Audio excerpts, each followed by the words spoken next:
Movie की शुरुआत में जापान का टोक्यो सिटी दिखाया जाता है जो रात में भी जगमगा रहा है। एक बिल्डिंग में योशियुकी नाम का एक आदमी अपने ऑफिस में रात तक काम कर रहा होता है। अगले शॉट में उसके घर पे एक बैग डिलीवर किया जाता है। उसकी पत्नी मित्सु बैग खोलती है तो उसमें उसके मायके से फ्रेश फिश आई होती है। वो अपने पिता को फोन करती है तो उसके पिता कहते हैं कि बेटी फिश बहुत फ्रेश है, तुम इसे ग्रेवी में डालोगी तो बहुत ही टेस्टी बनेगी।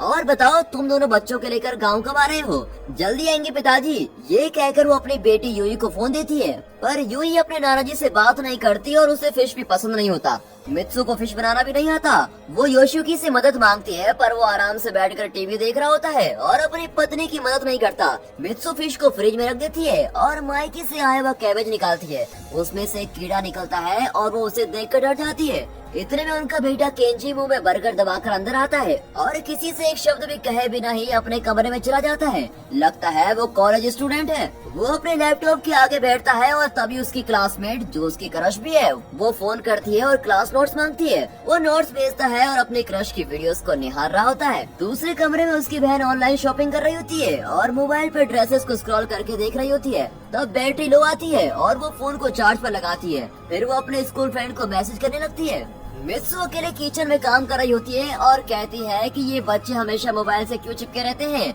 योशियुकी उसकी बात अनसुनी करके सोने चला जाता है। अगले दिन अलार्म क्लॉक नहीं बजता। 3 बजे से सब कुछ बंद पड़ा होता है। किसी को टाइम का भी पता नहीं होता। करंट न होने की वजह से फ्रिज में रखी हुई फिश सड़ जाती है और मित्सु उसे कचरे में फेंक देती है। Lights, TV, electric cooker, torch, telephone कुछ भी काम नहीं करता। यूई का फोन स्विच ऑफ हो गया होता है पर बच्चे अपने स्कूल कॉलेज के लिए और योशियुकी अपने ऑफिस के लिए तैयार होते हैं। मित्सु उनका खाना बनाने के लिए गैस स्टोव चलाती है पर तब तक तीनों बाहर चले जाते हैं। बाहर लिफ्ट भी बंद होती है और तीनों 10वें फ्लोर से नीचे उतरते उतरते थक जाते हैं। यूई स्कूल के लिए निकलती है और केंजी साइकिल में कॉलेज आता है। योशियुकी रेलवे स्टेशन पहुंचता है तो वहाँ भी कोई ट्रेन नहीं चलती क्योंकि सारी इलेक्ट्रिक ट्रेन होती है। वहाँ ऑफिस जाने वाले लोगों की खूब भीड़ लगी होती है। अब कॉलेज के रास्ते में केंजी के हेडसेट और ब्लूटूथ ईयरफोन सब ऑफ हो जाते हैं। कुछ लोग टैक्सी से जाना चाहते हैं पर टैक्सी भी काम नहीं करती। टैक्सी क्या, कोई गाड़ी काम नहीं करती। लगता है गाड़ियों की बैटरीज भी ऑफ हो चुकी है। मित्सु जो रोज लिफ्ट में कचरा लेकर नीचे डालती थी बेचारी 10वीं मंजिल से नीचे उतरकर कचरा डालती है और दूसरे फ्लैट वाले कहते हैं कि लगता है करंट आज नहीं आएगी, कैंडल्स खरीदने पड़ेंगे और ये कहकर वे बाजार जाते हैं। मित्सु को भी यही ठीक लगता है पर अब 10 फ्लोर ऊपर चढ़ के पैसे निकालकर वापस नीचे कौन उतरेगा। यहाँ लगता है कि योशियुकी पैदल ही ऑफिस पहुँच गया था। वहाँ का ऑटोमेटेड डोर भी काम नहीं करता। सब डोर तोड़कर अंदर जाते हैं पर अंदर जाके करेंगे क्या? कंप्यूटर, फोन सब तो बंद पड़े होते हैं। बच्चों के स्कूल कॉलेज में भी बहुत कम स्टूडेंट्स आए होते हैं क्योंकि बहुत लोगों को ट्रांसपोर्ट नहीं मिला होता। दूसरी ओर सुपरमार्केट में कैंडल खरीदने के लिए भीड़ जमा हो जाती है। ज्यादातर लोग इलेक्ट्रिक स्टोव यूज करते हैं और बिना करंट के वे खाना नहीं पका सकते, इसीलिए वे रेडीमेड फूड आइटम और पानी खरीदने सुपरमार्केट में जमा हुए होते हैं। और टेक्नोलॉजी का खेल तो देखिए, बिलिंग के लिए भी वो अपने क्रेडिट और डेबिट कार्ड लेके आए होते हैं। यार करंट के बिना कार्ड स्वाइप कैसे करोगे? जिनके पास कैश होता है वे चीजें खरीद कर चले जाते हैं। ऊपर से जिस गाड़ी में सुपरमार्केट का स्टॉक आ रहा होता है वो भी कहीं रुकी पड़ी होती है और इस वजह से स्टोर की चीजें तेजी से खत्म होने लगती है। ऑफिस में सबको छुट्टी देकर कहते हैं कि जब करंट आ जाएगी तब अपना मुंह दिखाना। रास्ते में योशियुकी एक साइकिल शॉप में जाता है। साइकिल की इम्पोर्टेंस अब लोगों को समझ आ रही थी क्योंकि उसके लिए करंट की जरूरत तो होती नहीं, लेकिन बढ़ती डिमांड के कारण साइकिल का रेट आसमान छू रहा होता है। दुकानदार कहता है सर देर मत कीजिए वरना स्टॉक खत्म हो जाएगा। बेचारा योशियुकी उसे मुंह मांगी कीमत देकर साइकिल खरीद लेता है और उसी में घर पहुंचता है। साइकिल नीचे पार करके सीढ़ियां चढ़ता है। घर जाते जाते बेचारे की पूरी हवा निकल जाती है। अब किसी तरह सब घर आ जाते हैं। उस रात पूरी फैमिली साथ बैठकर कैंडल लाइट डिनर करती है। किचन का सिंक और टॉयलेट फ्लश भी काम नहीं कर रहे होते हैं, लेकिन ड्यूटी का पक्का योशियुकी अंधेरे में भी ऑफिस का काम करता है। इस आदमी के साथ तो मेरी जिंदगी बर्बाद हो गई, ऐसा सोचकर मित्सु बालकनी से आसमान को देखती है। सिटी की लाइट्स के बिना रात का आसमान और भी चमक रहा होता है। बच्चों के पास अब फोन, ब्लूटूथ, हेडसेट, लैपटॉप जैसी कोई भी चीज नहीं होती और कोई रास्ता न पाकर वे भी बालकनी में आ जाते हैं। अब पूरी फैमिली वहाँ जमा होकर सोचती है कि कल तो करंट आ ही जाएगा, पर दूसरे दिन भी करंट नहीं आता। वॉशिंग मशीन की जगह मित्सु सारे कपड़े धो रही होती है और वो भी बहुत कम पानी में। योशियुकी ऑफिस जाता है तो बॉस सबसे पहले कहता है यहाँ क्या मैंने पावर प्लांट खड़ा किया है, घर चले जाओ, जब घर में करंट आए तभी आना। योशियुकी को घर पर रहने की आदत नहीं होती, इसीलिए वो घूमने निकलता है। तभी एक लड़का उसकी साइकिल पर बुरी नजर डालता है। अब योशियुकी उसको भगा देता है, केंजी अपने क्रश के घर जाता है तो वो बोरिया बिस्तर बांधकर फैमिली के साथ कहीं जा रही होती है। वे बताते हैं कि यहाँ खाने पीने का कोई इंतजाम नहीं है, इसीलिए हमें शहर छोड़कर जा रहे हैं। यहाँ घर में पानी नहीं होता और मित्सु पास के वाटर टैंक पे जाती है। वहाँ लंबी लाइन लगी होती है, लेकिन बिना करंट के बोरवेल से पानी कैसे निकलेगा भाई। वो लोग भी बेबस होकर लोगों को खाली हाथ उठा देते हैं। योशियो के कुछ पैसे निकालने बैंक में जाता है क्योंकि एटीएम भी बंद पड़े थे। वहाँ बहुत भीड़ होती है, कंप्यूटर्स तो काम करने से रहे तो अकाउंट डिटेल्स कैसे देखेंगे। बैंक वाले कहते हैं कि भाइयों और बहनों घर जाकर अपनी पुरानी पासबुक लेकर आओ, अगर उसमें बैलेंस है तो ही आपको पैसे मिलेंगे। अब बैंक वाले भी ऐसे थोड़ी सबको पैसे दे सकते हैं। वहाँ का माहौल देखकर आपको नोटबंदी का वक्त जरूर याद आया होगा, जब अपने लाइन में लगकर बैंकों में अपने सारे पैसे जमा किए थे, पर जब पैसे निकालने गए तो 5,000 या 10,000 दिए जाते थे। वैसा ही माहौल यहाँ भी होता है। इस भीड़ में योशियुकी की ऑफिस की फाइल गिर जाती है और उसको समेटने के चक्कर में वो लोगों की मार खाता है। इस तरह एक हफ्ता गुजर जाता है। क्या सिर्फ टोक्यो में करंट नहीं है या फिर पूरी दुनिया का यही हाल है? और अचानक करंट सप्लाई इस तरह से बंद कैसे हो गई और कितने दिन ऐसा चलेगा, इसकी इंफॉर्मेशन किसी को भी नहीं होती। सोचिए अगर आपके पूरे शहर या गांव में अचानक करंट बंद हो जाए तो आप क्या करेंगे? दूसरे शहर में किसी को फोन करके पूछेंगे कि वहाँ क्या हाल है, पर यहाँ मोबाइल, ब्लूटूथ, टीवी, इंटरनेट सब कुछ बंद हो जाए तो आप क्या करोगे दोस्तों? दूसरी जगह क्या हो रहा है इसकी कोई खबर नहीं रख पाएंगे। ऐसी हालत में टोक्यो के लगभग सभी लोग अपना सामान बांधकर पास के शहरों में जाने लगते हैं। अपार्टमेंट्स में रहने वाले बुजुर्गों की मदद के लिए कोई नहीं आता, उनके खाने पीने का कोई इंतजाम नहीं होता और वे एक एक करके मर रहे होते हैं। आखिरी में योशियुकी की फैमिली भी शहर छोड़कर मित्सु के मायके जाने का फैसला करती है। बच्चे गांव नहीं जाना चाहते, पर और कोई रास्ता न पाकर वे अपनी जरूरत की चीजें पैक कर लेते हैं। फ्लाइट की टिकट्स के लिए योशियुकी अपने पूरे पैसे निकालता है, फिर भी पैसे कम पड़ जाते हैं। तब मित्सु किचन के सारे डब्बे खोलकर उनमें से पैसे निकालती है। उतना पैसा देखकर पूरा परिवार शॉक हो जाता है। देश चाहे जो भी हो, हर फैमिली में औरत ही पैसे बचा कर रखती है जो बुरे वक्त में पूरे परिवार के काम आता है। वे अपनी चीजें पैक करते हैं और तीनों साइकिल में वहाँ से निकलते हैं। मित्सु धूप से बचने के लिए सनग्लास लगाती है और केंजी हीरे जवाहरात की तरह अपने मोबाइल को संभाल कर रखता है। यूं इस हालत में भी मेकअप करना नहीं भूलती। योशियुकी मित्सु को साइकिल पर बैठाकर एयरपोर्ट की ओर जाता है। बहुत दिन बाद वे इस तरह अकेले बाहर निकले होते हैं और रास्ते में वो देखते हैं कि सब्जियां सोने के भाव बिक रही होती है, क्योंकि बिना पानी की खेती नहीं हो रही थी और मार्केट में पड़ी भी थोड़ी सी सब्जियां भी बहुत ही महंगी बिक रही थी। मित्सु एक दुकान से वाटर बॉटल्स का एक बॉक्स खरीद लेती है। पैसे बहुत ज्यादा लगते हैं पर फिर भी वो खरीद लेती है, पानी की जगह पैसे नहीं पी सकते हैं ना। फिर रास्ते में वे एक जगह रुककर घर से लाया हुआ खाना खाते हैं। यूं ही सब्जियों को छूती भी नहीं। पब्लिक टॉयलेट्स की हालत देखकर बच्चे पार्क में झाड़ के पीछे जाते हैं। फिर वे एयरपोर्ट पहुंचते हैं। आगे भी क्या बताने की जरूरत है, फ्लाइट सारी बंद पड़ी होती है। फ्लाइट्स के पास आते लोगों को पुलिस मारकर भगा रही होती है। अब ये लोग कई गुना ज्यादा पैसे देकर पास के एक होटल में ठहरते हैं। डिनर के वक्त योशियुकी सोचता है कि किसी तरह गांव पहुंचकर अपनी फैमिली को वहीं सेटल करना है। अब योशियुकी फैसला करता है कि बाय रोड ही उस गांव तक जाना पड़ेगा, और रास्ते में कई शहर और गांव पड़ते हैं, उनमें भी कई प्रॉब्लम्स होंगी और हमें उन सबको फेस करना है। इस तरह वो सबको समझाता है। यूही जिद करती है कि उतनी दूर और वो भी साइकिल पर। नो चांस, आप मुझे वापस घर छोड़ दीजिए। लेकिन घर में क्या रखा है, ऐसा सोचकर वो मान जाती है। अगले दिन वे अपनी जरूरत की चीजें इकट्ठा करते हैं। बच्चे एक सुपरमार्केट में घुसते हैं जहाँ कोई नहीं होता। वे कहीं से एक मैप ढूंढ निकालते हैं। मित्सु और योशियुकी दूसरी ओर जाकर एक्स्ट्रा साइकिल खरीदने की कोशिश करते हैं। एक किराने की दुकान में साइकिल होती है, पर ओनर कहती है कि साइकिल तो मैं दे दूंगी, पर पैसों के बजाय कोई चीज दे दीजिए। मित्सु बैग से योशियुकी की दारू की बोतल निकाल कर दे देती है और बदले में थोड़ा चावल और एक साइकिल ले लेती है। देखा, ऐसी सिचुएशन में पैसों का कोई मोल नहीं होता। अब चारों अलग अलग साइकिल पे मैप की डायरेक्शन को देखकर जा रहे होते हैं। इस शहर में हर जगह ब्लॉक किया होता है और वे बाईपास से जाने लगते हैं। वहाँ बड़ी तादाद में लोग पैदल चल रहे होते हैं। कुछ लोग साइकिल्स और कुछ स्केटिंग बोर्ड पे भी जा रहे होते हैं। भीड़ में कुछ लोग इस विश्वास के साथ चल रहे होते हैं कि अगले शहर में करंट है, और चलते चलते रात हो जाती है और चारों खुले आसमान के नीचे सो जाते हैं। ठंड की वजह से केंजी जाग जाता है और देखता है कि एक आदमी इनकी वाटर बोतल चुरा कर भाग रहा है। केंजी उसे चेज करता है, पर वहाँ देखता है कि वो आदमी पानी में दूध का पाउडर मिलाकर एक छोटे बच्चे को दे रहा होता है, और ये देखकर केंजी का दिल मेल्ट हो जाता है और वो गिल्टी फील करके वापस आता है। दूसरे दिन इनके रास्ते में 2 किलोमीटर का एक लंबा टनल आता है। टनल के अंदर नाम की भी रोशनी नहीं होती। अंधेरे में टनल को पार करने के लिए एक एक्सपर्ट की जरूरत होती है। वहाँ एक नेत्रहीन बुजुर्ग होती है जो पैसों के बदले उन्हें टनल पार करवाने की जिम्मेदारी लेती है। उसके पीछे जाकर वे उस पार पहुँच जाते हैं। योशियुकी का परिवार किसी तरह एक हफ्ता मैनेज तो कर ही लेता है, और अब पूरे 16 दिन हो चुके होते हैं। उनके सारे वाटर बॉटल्स खाली हो जाते हैं। मित्सु पास के एक नदी में कपड़े धोती है और योशिकी उसी नदी का गंदा पानी पीने लगता है। आगे रास्ते में बारिश होने लगती है और गंदा पानी पीने से योशिकी का पेट खराब हो जाता है और अब ये बारिश से बचने के लिए एक ब्रिज के नीचे आ जाते हैं। हवा इतनी तेज होती है कि उनकी साइकिल से एक और खींची चली जाती है। साइकिल्स पर बंधे हुए इनके बैग्स, कपड़े, चावल और सब कुछ बर्बाद हो जाते हैं। उनके पास अब खाने पीने का कुछ भी नहीं बचता, लेकिन फिर भी वे आगे बढ़ते रहते हैं। अगले शहर में एक सुपरमार्केट होता है। दोनों बच्चे अंदर घुसकर खाने के लिए कुछ ढूंढते हैं, पर वहाँ चावल का एक भी दाना नहीं होता। पर पेट डॉग्स का खाना भरपूर होता है। बेचारे उन पैकेट्स को उठा लेते हैं। वहाँ वाटर बोतल्स नहीं होते, पर खराब पड़ी हुई कार की बैटरीज होती है। बच्चे उसके अंदर बचा हुआ पानी अपनी बोतल से भर लेते हैं। इससे बुरी सिचुएशन हो भी क्या सकती है। बाहर योशिकी आग जलाने की कोशिश में जुटा हुआ होता है, पर आग तो लगती ही नहीं। तभी केंजी अपना लाइटर देता है, पर उसे लेने के बजाय योशिकी अपने मेथड को लगातार ट्राई करता है। केंजी समझ जाता है कि अब करंट कभी नहीं आने वाला और उसका मोबाइल भी किसी काम का नहीं है। इसीलिए वो मोबाइल कवर को निकालकर उसे मरोड़ता है और उसे लगाकर साइकिल टायर का पंचर ठीक करता है।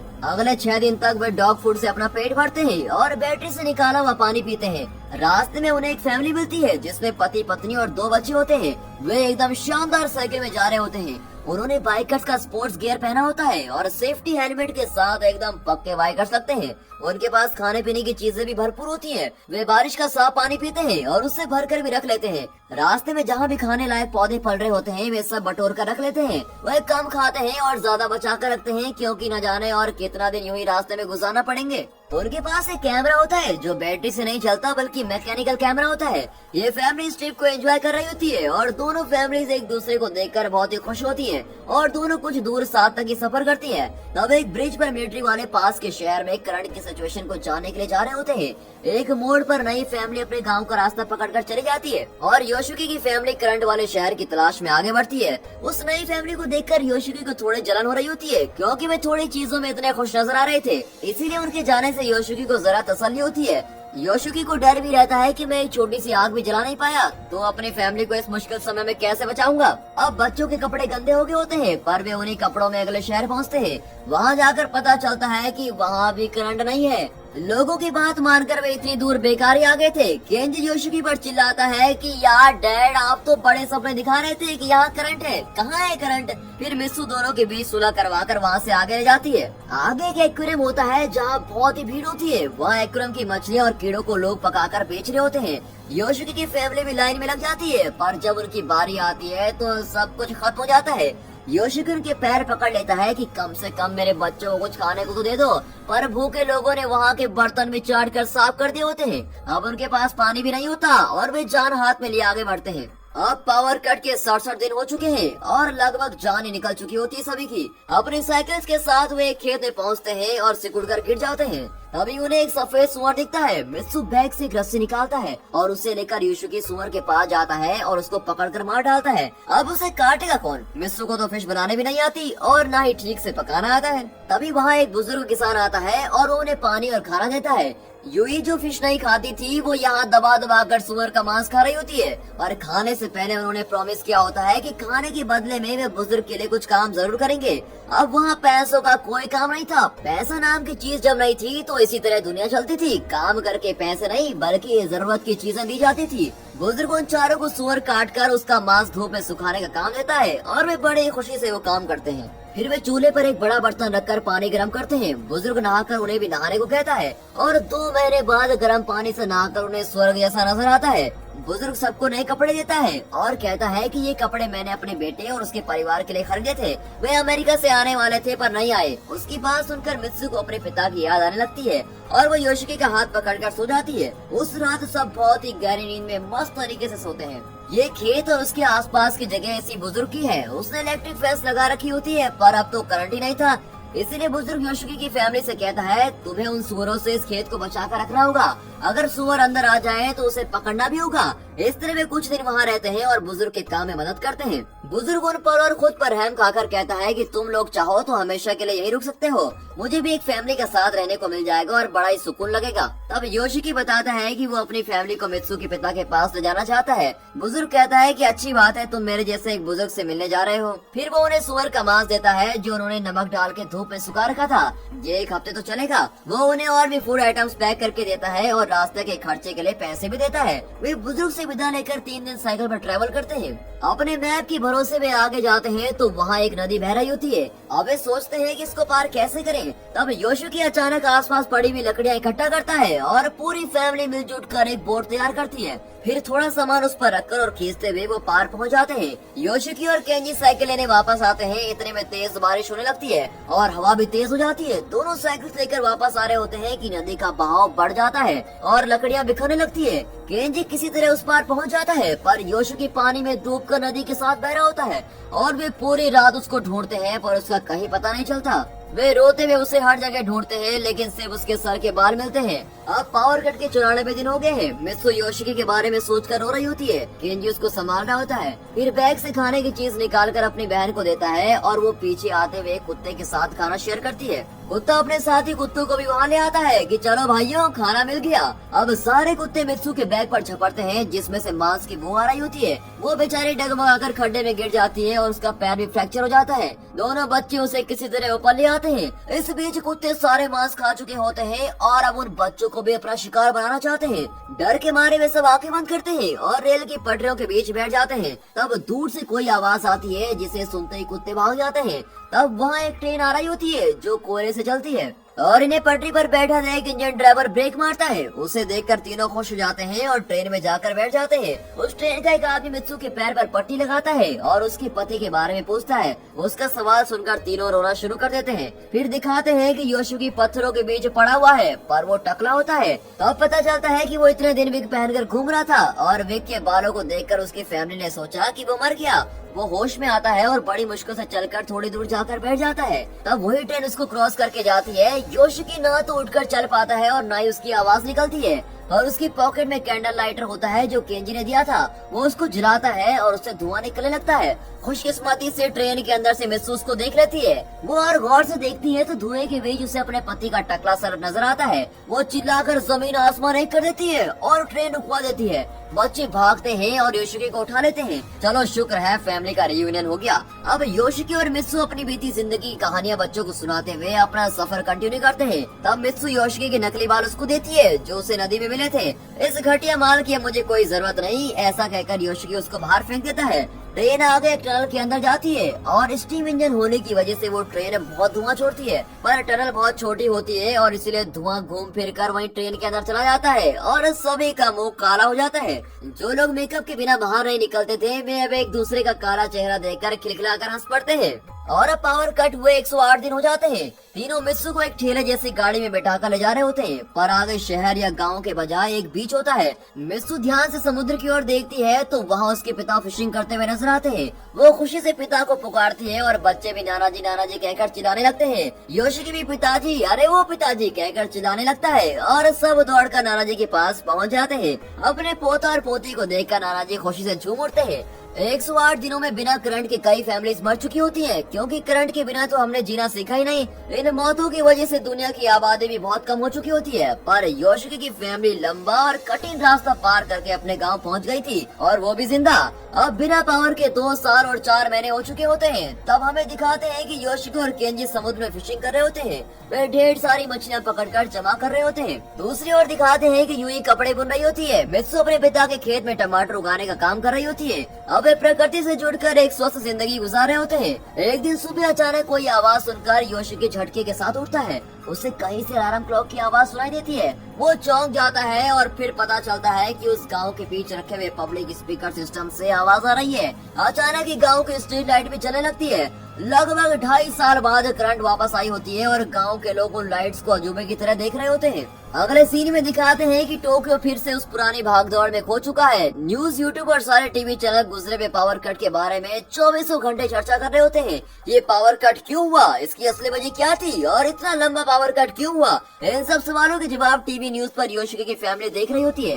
एक चैनल पर कहते हैं कि ये सोलर स्टॉर्म की वजह से हुआ। दूसरा चैनल बताता है कि असली न्यूज तो हम बताते हैं। एक बहुत ही बड़ा और भारी मेटेओराइट आसमान से गिरा और धरती से टकरा गया, इसी वजह से पावर चली गई थी। कुछ और चैनल्स पर ब्रेकिंग न्यूज चल रही होती है कि ये टेररिस्ट का साइबर अटैक है और इस तरह हर चैनल अपनी अपनी अलग ही कहानी बता रहा होता है। ये लोग कंफ्यूजन में होते हैं कि आखिर सच है क्या। जो भी हो, चलो हम वापस टोक्यो चलते हैं। ये फैसला करके वे टोक्यो में अपने घर आ पहुँचते हैं। अगले शॉट में दिखाते हैं कि मित्सु फिश कट कर रही होती है। केंजी अपने लैपटॉप के बजाय गिटार हाथ में लिए उसको बजा रहा होता है। यूई मोबाइल फोन के बजाय सिलाई मशीन पर काम कर रही होती है और लगता है कि स्कूल में भी ये सब सिखाया जा रहा था। योशिकी अपना लंच बॉक्स भूल जाता है और मित्सु उसे लंच बॉक्स देने लिफ्ट में जाती है। नीचे योशिकी साइकिल लेकर ऑफिस जाने के लिए तैयार खड़ा होता है। तब मित्सु के नाम का एक पोस्ट आता है। अरे ट्विटर वाला नहीं, असली वाला पोस्ट। उसमें कुछ फोटोज होते हैं। याद है वो कम चीजों में सुखी रहने वाला परिवार जो रास्ते में मिला था। 2.5 साल बाद भी उन्होंने इस फैमिली को याद रखा था और इनके एड्रेस पर वो फोटोज भी भेजे हैं जो उन लोगों ने अपने मैकेनिकल कैमरे से खींचे थे।